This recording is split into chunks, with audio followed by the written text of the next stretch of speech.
vamos ler todo o capítulo, tá? Capítulo 1 de Jó. Assim diz então a palavra de Deus. Havia um homem na terra de Uz, cujo nome era Jó. Esse homem era íntegro e reto, temia a Deus e se desviava do mal. Nasceram-lhe 7 filhos e 3 filhas. Tinha 7.000 ovelhas, 3.000 camelos, 500 juntas de boi e 500 jumentas. Também tinha muitíssima gente a seu serviço, de maneira que este homem era o maior de todos os do Oriente. Os filhos dele iam às casas uns dos outros e faziam banquetes, cada um por sua vez, e mandavam convidar as suas 3 irmãs a comerem e beberem com eles. Quando ainda se encerrava um ciclo de banquetes, Jó chamava os seus filhos e os santificava, levantava-se de madrugada e oferecia holocausto segundo o número de todos eles. Pois Jó pensava assim: talvez os meus filhos tenham pecado e blasfemado contra Deus em seu coração. Jó fazia isso continuamente. Num dia em que os filhos de Deus vieram apresentar-se diante do Senhor, veio também Satanás entre eles. Então o Senhor perguntou a Satanás: de onde você vem? Satanás respondeu ao Senhor: de rodear a terra e passear por ela. E o Senhor disse a Satanás: você reparou no meu servo Jó? Não há ninguém como ele na terra. Ele é um homem íntegro e reto, que teme a Deus e se desvia do mal. Então Satanás respondeu ao Senhor: será que é sem motivo que Jó teme a Deus? Não é verdade que tu mesmo puseste uma cerca ao redor dele, da sua casa e de tudo que ele tem? Abençoasse a obra de suas mãos e os seus bens se multiplicaram na terra. Mas estende a tua mão e toca em tudo que ele tem, para ver se ele não blasfema contra ti na tua face. Então o Senhor disse a Satanás: você pode fazer o que quiser com ele.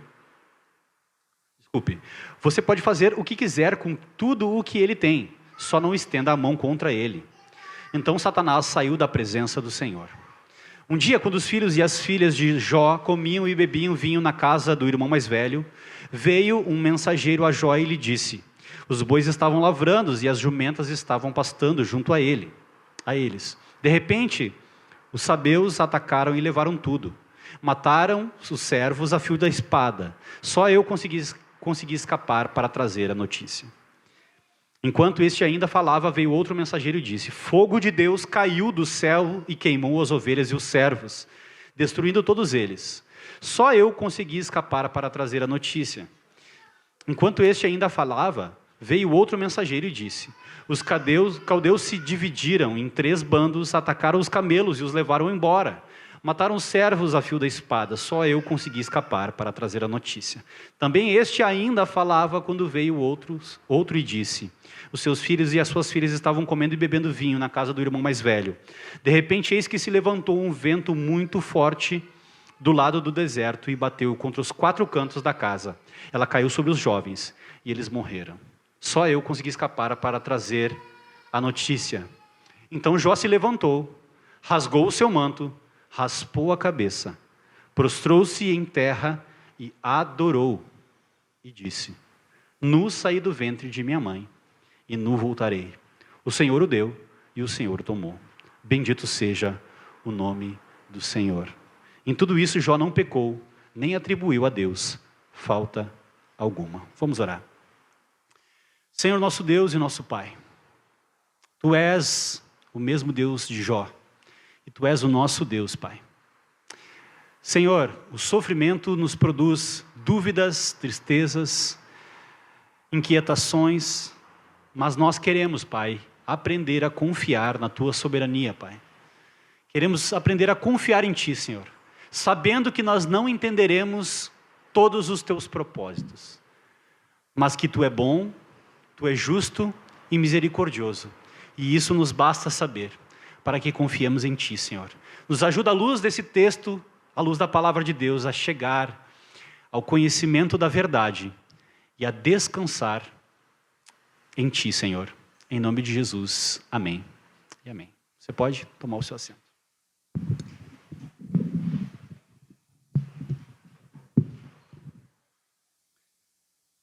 Vocês já provavelmente conhecem a história de Jó.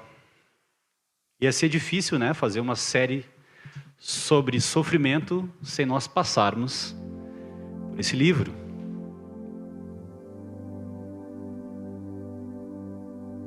A história de Jó talvez é a história mais assustadora, mais difícil de compreender, de aceitar, vamos colocar dessa maneira. E ela causa, inclusive, dificuldades para nós defendermos Deus, né? Como se Deus precisasse da gente como advogado.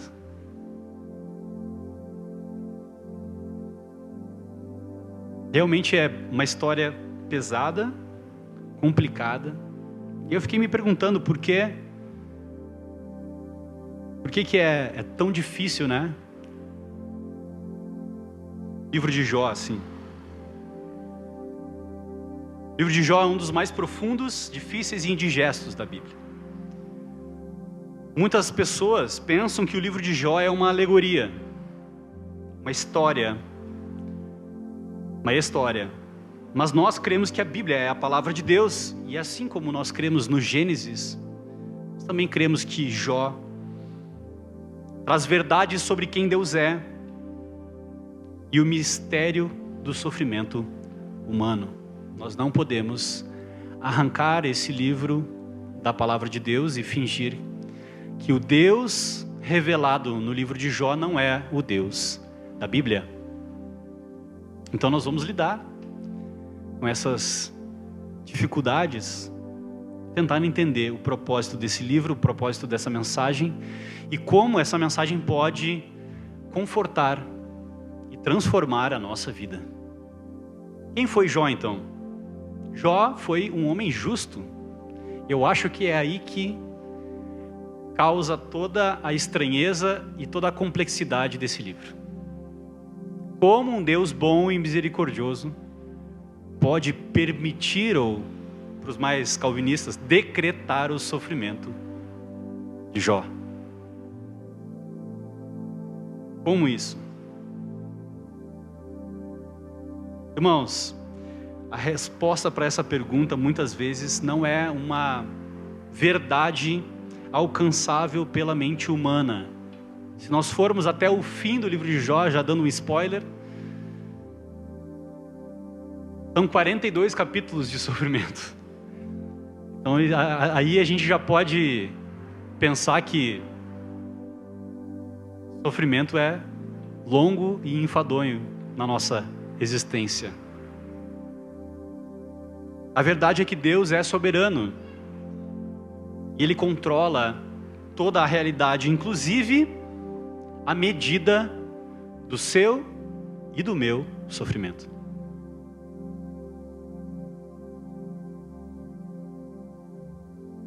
Então, não há nada que não esteja no controle soberano de Deus, inclusive o mal e o nosso sofrimento pessoal. Essa é uma verdade que nós aprendemos nesse capítulo. Não sei se vocês perceberam isso, mas parece que Deus provoca o diabo.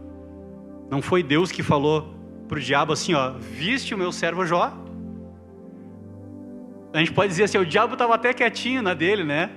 Estava ali e tal, mas o diabo foi se apresentar diante de Deus. E o próprio Deus usou a vida de Jó como um exemplo de uma palavra que a gente lê constantemente na Bíblia, que Jó era irrepreensível. A gente ouve aquele ditado popular, né? Que a gente queria ter a paciência de Jó, mas Jó não era admirável só pela paciência, né? Por causa do sofrimento, mas Jó era um homem admirável. Não sei se vocês perceberam no início do capítulo. Jó não era admirável por causa da sua fortuna, né? Jó era o Jeff Bezos do Oriente Médio. Mas Jó era admirável porque ele era temente ao Senhor. E ele era tão temente ao Senhor que até pelos seus filhos ele fazia holocaustos e sacrifícios caso os filhos deles tivessem pecado contra Deus. Vocês perceberam isso no texto? Então, A gente pode fazer uma oração assim, de que Deus nos dê não só a paciência de Jó, mas também a atitude de Jó, para que a gente possa discipular os nossos filhos. Eu acho que uma das coisas mais difíceis na nossa vida é o relacionamento familiar. E eu fiquei impressionado ao ler que os filhos de Jó, entre eles faziam banquetes um na casa do outro e convidavam os irmãos, né? É uma cena bem rara. Isso quer dizer que Jó foi bem sucedido no discipulado com seus filhos. Além de ser temente ao Senhor, ele tinha criado filhos que tinham caráter, que viviam em harmonia uns com os outros. Eu achei muito interessante, resolver pontuar isso. Não é um dos meus pontos, mas é só para não perder esse rico detalhe da palavra. Não sei se vocês já pararam para pensar nisso, mas não há nada que esteja fora do controle soberano de Deus. A gente já recém passou por uma pandemia, que eu acredito que todos nós pensamos que não acabaria. Ou boa parte de nós pensou que a gente ia ter que usar máscara pelo resto da vida. Quem é que pensou isso aí? Eu achei que nós ia ter que usar máscara pelo resto da vida. Como então harmonizar, já que esse é um sofrimento que todos nós experimentamos em comum? Pessoas sofreram mais na pandemia, pessoas ficaram entubadas e conseguiram sair, outras não conseguiram sair, pessoas perderam familiares. E aí, o mundo dos teólogos e dos pastores se dividiu e provou a verdadeira doutrina cristã, né? Para quem não sabe, muitos pastores acreditam no teísmo aberto, que não é cristianismo. O teísmo aberto, vou tentar explicar rapidamente o que é teísmo aberto. É acreditar que existe sim um ser supremo que deu origem a todas as coisas, mas que ele não controla todas as coisas. Como se Deus fosse pego de surpresa por essa pandemia, como a morte de milhares de milhões de pessoas fosse algo que Deus não pudesse nem prever, nem controlar e nem conter. Isso é teísmo aberto. E muitos pastores se posicionaram na internet dizendo que não foi Deus que enviou essa pandemia. De um outro lado, assim como nós lemos aqui que o causador, né, do sofrimento de Jó foi Deus, o pastor John Piper escreveu um livro na pandemia chamado Coronavírus e Cristo. E ele foi duramente criticado por ter escrito esse livro, porque ele diz que Deus decretou aquela pandemia. Fazia parte dos planos de Deus esse sofrimento que acometeu toda a humanidade. E aliás, essa não foi a primeira pandemia que aconteceu, muitas pandemias aconteceram ao longo da história. E é duro e naturalmente complexo entender essa realidade. Mas nós precisamos entender, pelo menos um pouco, dessa realidade. Como um Deus bom permite e decreta coisas, que coisas ruins aconteçam. A resposta não é muito simpática. Deus tem os seus propósitos. Deus tem os seus propósitos para fazer isso. E os propósitos de Deus estão no céu e não na terra. Se nós buscarmos respostas aqui na nossa existência, nós não encontraremos. Isso eu não vou ter tempo de expor todo o livro de Jó, mas ao longo do livro de Jó, se vocês pararem para analisar, Jó tem 3 amigos, e esses 3 amigos vão visitar Jó e eles ficam dialogando, e boa parte do livro de Jó é esse diálogo entre esses 3 amigos de Jó e Jó.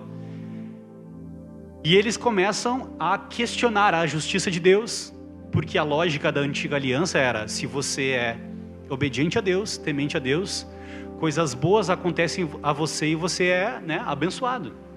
Agora, se você peca contra Deus, blasfema contra Deus, faz algo que é desagradável a Deus, você é amaldiçoado por Deus. Essa era a lógica da antiga aliança. Só que esse livro, ele está no Antigo Testamento. E ele quebra essa ideia de que Deus age dessa maneira. Sabe por quê? Porque todos nós somos maus. Se Deus retribuísse o nosso pecado, nós estaríamos todos em apuros. Estaríamos todos em apuros. Muitas vezes nós não entendemos o propósito de Deus, a não ser que Deus deseje revelar o mal, revelar o propósito desse mal ter nos acometido. No livro de Jó não tem essa resposta, sabia disso?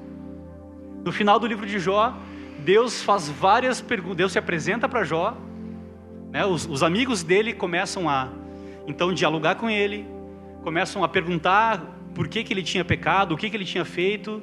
Ele tenta, né, se justificar, ou dá para ver que ele fica bem confuso ao longo do livro. Ele começa a pensar por que eu pequei e tudo mais, porque na lógica normal, todo aquele sofrimento de uma vez, né? Aqui nesse livro a gente pode ver que a notícia ruim chega rápido, né? Vocês viram um mensageiro atrás do outro chegando, dando má notícia. E Jó e os seus amigos estavam pensando que era por causa de algum pecado ou de alguma maldade que Jó tinha cometido. Mas essa não é a lógica de Deus para o sofrimento.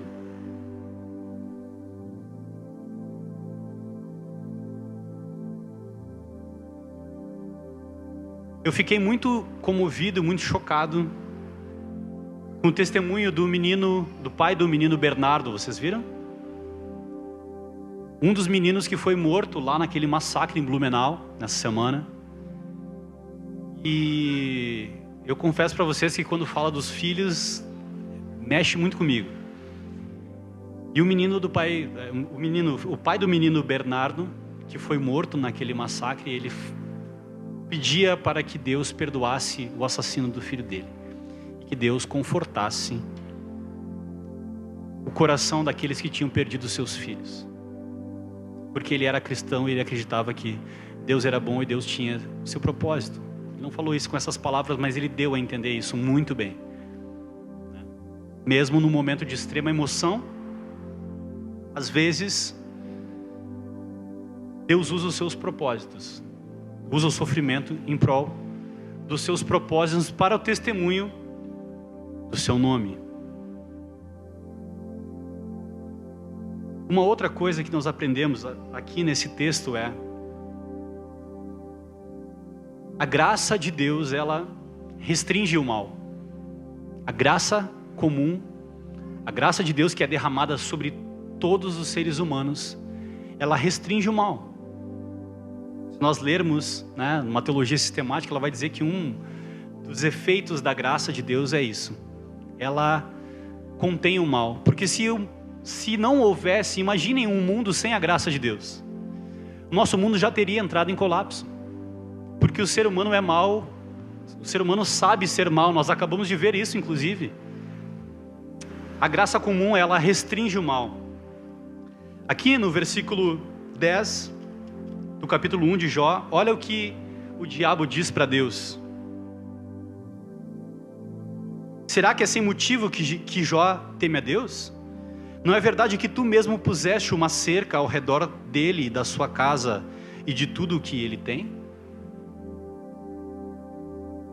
A graça de Deus coloca uma cerca ao nosso redor e evita muitos dos sofrimentos que nós passaríamos se a graça de Deus não estivesse sobre nós. Você crê nisso? A graça de Deus te acompanha, me acompanha. Existe um aspecto do caráter de Deus, da misericórdia e da bondade de Deus, que restringe o mal. Restringe o mal.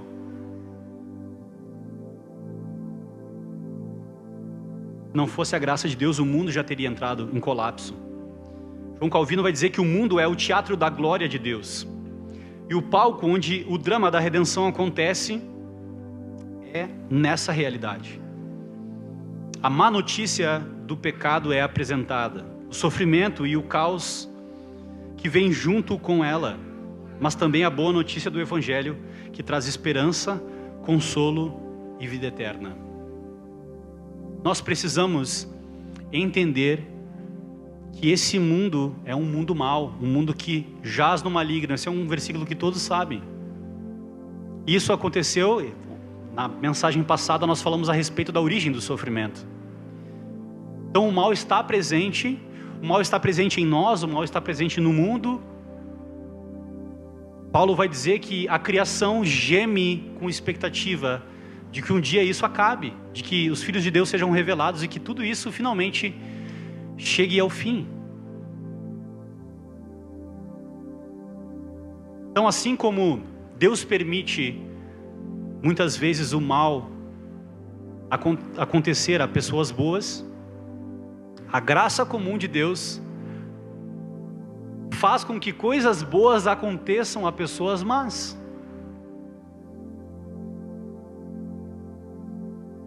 Esse é o motivo de coisas boas acontecerem a pessoas más e que blasfemam e desprezam a Deus. Deus nos permite experimentar o amor, o prazer e as coisas boas da vida, mesmo sendo nós pecadores. Isso também é fruto da graça de Deus, é claro. Daí a pessoa deve estar olhando para mim e falando assim, ó, pastor, cuidado, não fala isso, senão as pessoas vão sair por aí pecando, achando que Deus vai abençoá-las. Não é assim que funciona, você sabe que não.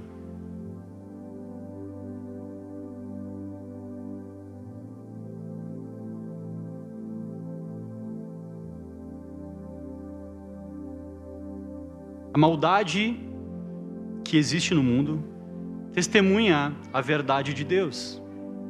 Que a mensagem da palavra de Deus é fidedigna, é digna de aceitação.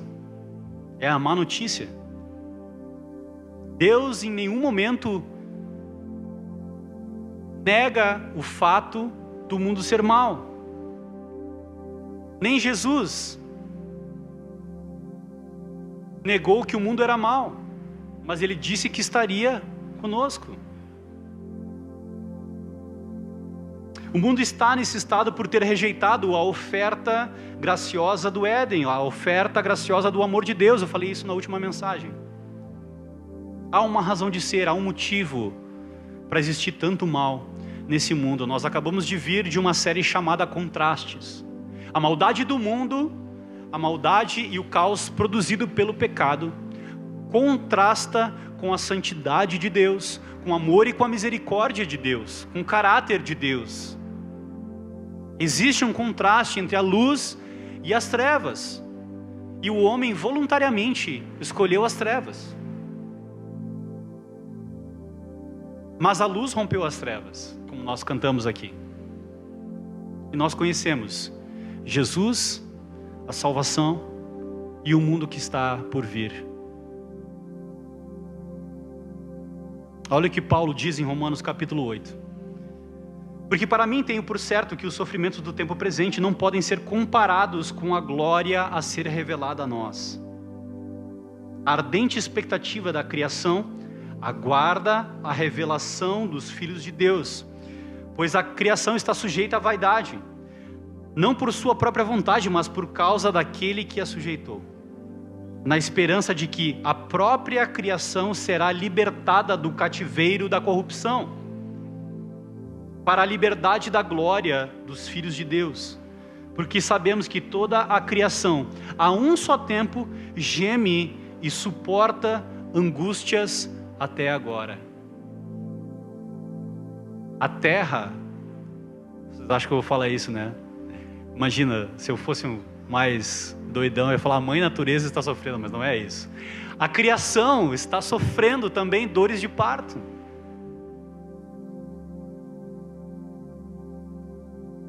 O mundo inteiro está em sofrimento. Essa é a ideia. A criação, os animais, a poluição, né, que está consumindo o nosso mundo, e os seres humanos se matam uns aos outros, destroem uns aos outros.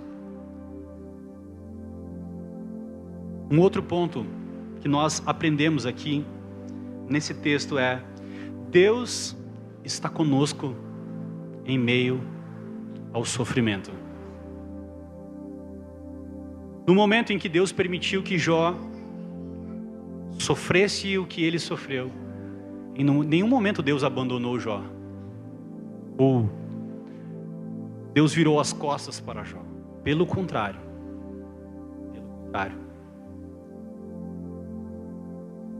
Quando nós estamos em sofrimento, muitas vezes nós pensamos que pode passar pela nossa cabeça que Deus tenha virado as costas para nós. Essa é uma oração possível, né? Deus virou as costas para mim, Deus me abandonou. Inclusive tem escrito isso no Salmo, se eu não me engano, no Salmo 22, que o próprio Senhor Jesus, na hora da crucificação, ele não está dizendo que Deus está abandonando ele, mas ele está orando a oração do Salmo que diz: Deus meu, por que me abandonaste? É normal sentirmos que Deus nos abandonou quando o sofrimento bate na nossa porta. Mas aquilo que nós sentimos não é a verdade. O que a palavra de Deus diz é a verdade. É por isso que nós precisamos lembrar das verdades de Deus, para renovar nossa fé, para lembrarmos que Deus está conosco em meio ao sofrimento.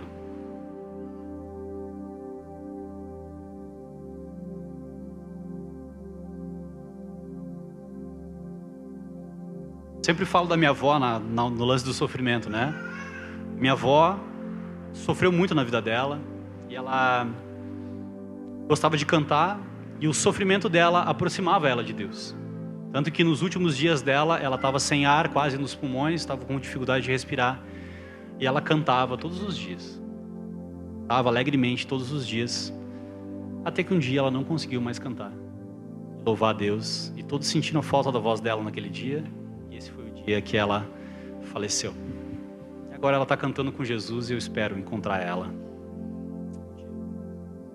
Teve um outro episódio muito parecido de sofrimento. Essa aqui eu quero ver se vocês são crente raiz mesmo, se vocês conhecem. O nome da música é Sou Feliz. Conhece essa música? Vou cantar um pedacinho aqui então, tá? Se paz a mais doce me deres gozar, se a dor a mais forte sofrer, ó seja o que for, tu me fazes saber que feliz com Jesus sempre sou. Sou feliz com Jesus, sou feliz com Jesus, meu Senhor. Embora me assalte o cruel Satanás e ataque com vis tentações, ó certo eu estou, apesar de aflições, que feliz eu serei com Jesus. Linda essa música, né? Mas a situação que aconteceu para esse homem compor essa música foi muito complicada. Em 1870, o nome do cara é difícil, Horatio Gates Spafford é o nome dele, o cara que compôs essa música. Ele estava nos Estados Unidos, morava em Chicago, e teve um grande incêndio em Chicago e ele perdeu tudo. E ele voltou para a Inglaterra na frente de navio, e depois veio a família dele. E no navio que estava a mulher e 2 filhas, o navio naufragou e as 2 filhas morreram. Só a mulher dele se salvou. E a mulher então chegou como um mensageiro que chegou na casa de Jó, dizendo que as filhas não tinham sobrevivido ao naufrágio. Tempos depois ele estava atravessando o mar novamente, e ele passou pelo lugar onde tinha naufragado o navio e tinha levado as filhas dele. O mar tinha levado, né, as filhas dele. E o Espírito Santo então o inspirou a escrever essas palavras.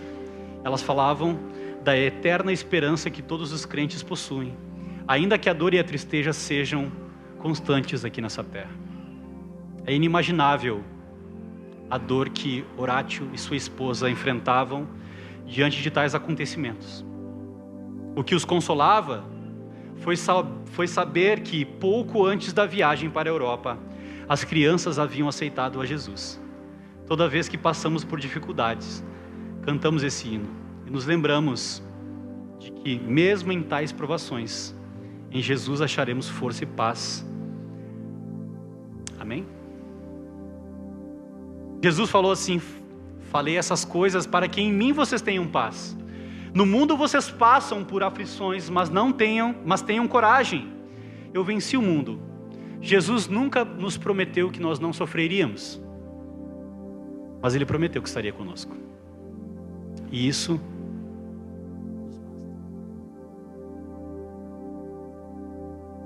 é difícil, né? Quer dizer, é fácil falar, a tua graça me basta,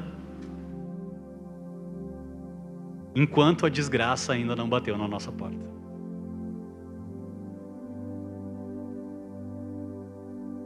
Mas é por isso que nós estamos aqui refletindo sobre o sofrimento. Para que no dia em que o sofrimento bater na nossa porta, você tenha insumo no seu coração, você tenha um escudo, o escudo da fé, protegendo o seu coração de tamanho sofrimento.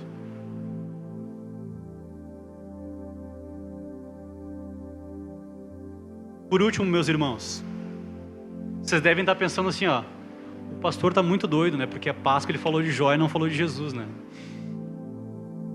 Agora vem a parte em que eu falo de Jesus.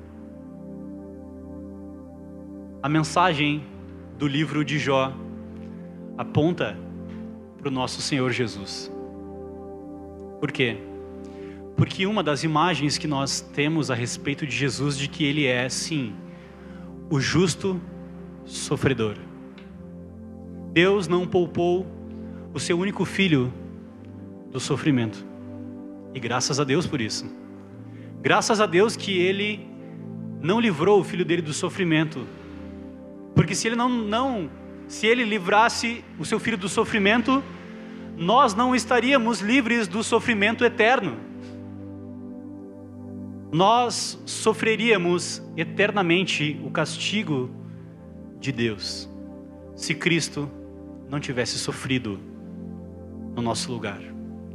Hoje nós comemoramos a Páscoa, a ressurreição de Jesus. E assim como Jó, aliás, através dessa figura de Jó, o servo, o justo sofredor, nós olhamos para Cristo, que era justo, mas sofreu. Se Ele não tivesse sido justo verdadeiramente, Deus não teria aceitado o seu sacrifício. Se Jesus tivesse pecado, Ele não teria expiado o nosso pecado, e Ele também precisaria de um Salvador, mas Jesus Cristo é o nosso Salvador, porque Ele sim é o justo sofredor. Ele entregou a sua vida no nosso lugar, mesmo nós não merecendo, mesmo Ele não merecendo esse sacrifício e esse sofrimento todo que foi. Essa semana a Andressa mostrou para as crianças, né? Foi ontem, anteontem? Na sexta-feira, a Andressa mostrou o vídeo da crucificação de Jesus para as crianças. Eles ficaram, né, bem impressionados, e a gente pôde conversar com eles sobre isso nesse período. E a mensagem da Páscoa. E por que não? O nosso sofrimento pode nos dar grande oportunidade de falar do amor de Deus e da misericórdia de Deus. Aliás, o sofrimento prova a nossa fidelidade a Deus. O sofrimento prova a nossa fidelidade a Deus, assim como provou a de Jó. Porque a gente pensa assim, né? Jó era fiel porque ele tinha tudo. Não é isso que muitas vezes a gente pensa? É fácil servir a Deus. Eu sou abençoado, né? Eu tenho tudo. Para as pessoas que têm, né? Ou quando a gente olha para alguém que tem... Quando a gente olha para alguém que tem muitas condições. Ah, pô, Deus abençoa aquele cara, né? Como é que ele não vai ser fiel a Deus, né? Como é que ele não vai ser generoso, vai ser justo com as pessoas? Mas a verdade é que a gente usa a mesma lógica que o diabo, né? Não foi o que o diabo pensou? Sim, é muito fácil ele ser temente a ti, né, Deus? Tu dá tudo para ele, tu coloca uma cerca em volta dele. Se a gente pensa assim, a gente está pensando com a lógica do diabo. Mas a lógica do reino de Deus é: nós somos fiéis apesar da escassez, apesar do sofrimento, apesar da doença. Essa é a lógica do reino de Deus e a lógica do cristianismo. Porque na esperança fomos salvos. Ora, a esperança que se vê não é esperança, pois quem espera o que está vendo? Quem espera o que está vendo? Mas se esperamos o que não vemos, com paciência o aguardamos. Da mesma maneira, também o Espírito nos ajuda em nossa fraqueza. Porque não sabemos orar como convém, mas o próprio Espírito intercede por nós com gemidos inexprimíveis. A expressão gemidos inexprimíveis significa gemidos impronunciáveis por meio de palavras. Quando a Bíblia diz que o Espírito Santo intercede por nós com gemidos inexprimíveis, quer dizer que o Espírito Santo intercede pelos crentes de uma forma que as palavras não podem explicar e nem mesmo expressar. É como se o Espírito Santo estivesse interpretando o nosso sofrimento e levando a Deus. Quando eu disse que nós não estamos sozinhos quando estamos sofrendo, é verdade. O Espírito Santo leva as nossas orações com gemidos inexprimíveis.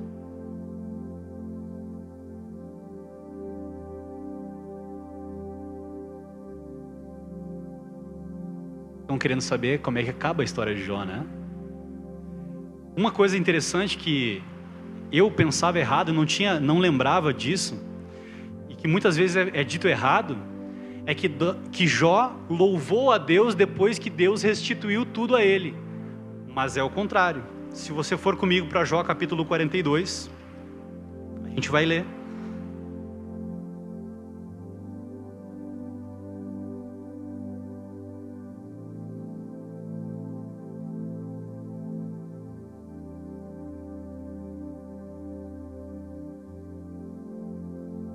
Olha só o que Jó fala depois de Deus ter falado com ele. Então Jó respondeu, versículo 1. Então Jó respondeu ao Senhor e disse: bem sei que tudo podes e que nenhum dos teus planos pode ser frustrado. Tu perguntaste: quem é este que sem conhecimento encobre os meus planos? Na verdade, falei do que eu não entendia, coisas que são maravilhosas demais para mim, coisas que eu não conhecia. Disseste: escute porque eu vou falar, farei perguntas e você me responderá. Eu te conhecia só de ouvir, mas agora os meus olhos te veem. Tá até aí.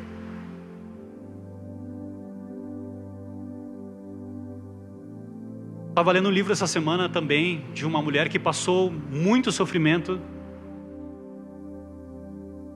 E ela fala algo muito interessante que tem a ver com o que Jó fala aqui no final do livro. Ela diz que ela experimentou experiências com Deus. E ela conheceu mais profundamente a Deus. E foi confortada. E foi invadida por alegria e por prazer e satisfação nos momentos onde ela estava em maior sofrimento. O nome dela é Elisabeth Elliot. Ela escreveu o livro O Sofrimento Nunca é em Vão.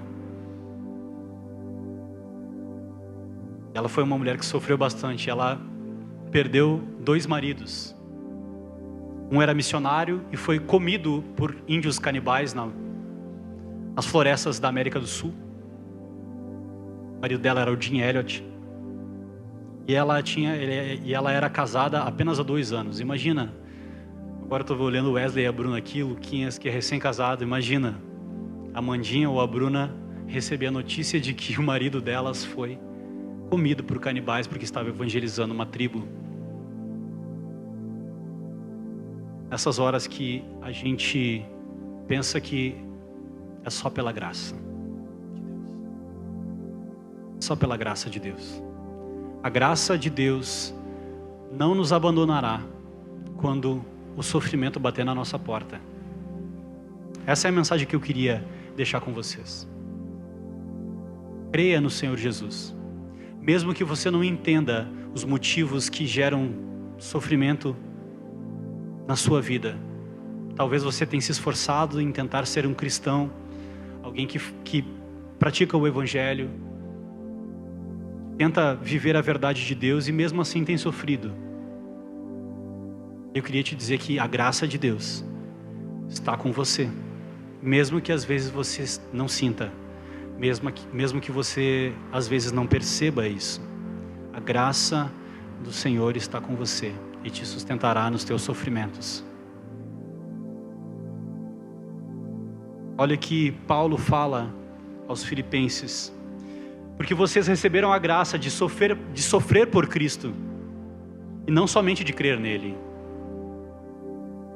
Pois vocês têm o mesmo combate que viram em mim e que agora estão ouvindo que continuo a ter. Com essa série do sofrimento, meus irmãos, eu não estou querendo prometer que o seu sofrimento vai diminuir, ou que você não vai sofrer. Aliás, esse slogan de igreja é o mais mentiroso e charlatão possível. Pare de sofrer. Se Deus não propôs o seu próprio filho do sofrimento, que dirá nós? Mas mesmo em meio ao sofrimento, nós podemos encontrar o Senhor, nós podemos desfrutar da graça de Deus e conhecer a Deus de maneira que nós não conheceríamos se o sofrimento batesse na nossa porta. Essa é a verdade do livro de Jó. Isso foi o que ele entendeu, que ele não teria como compreender o motivo do seu sofrimento e Deus não quis dizer para ele o motivo do seu sofrimento. Mas o importante é que ele tinha encontrado verdadeiramente a Deus. E isso era o suficiente. Irmãos, para finalizar,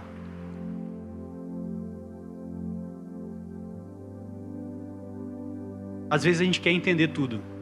A gente quer entender tudo para poder ter o controle, ou a falsa sensação de controle a respeito das circunstâncias. É por isso que nós sofremos tanto de ansiedade. A gente tem tudo na palma da mão, como se a gente tivesse o controle das coisas. Mas tem muitas coisas que nós não temos controle algum, mas que Deus tem. Deus tem o controle até do nosso sofrimento. É isso que a palavra de Deus diz. E Deus não quer que a gente entenda o motivo do nosso sofrimento.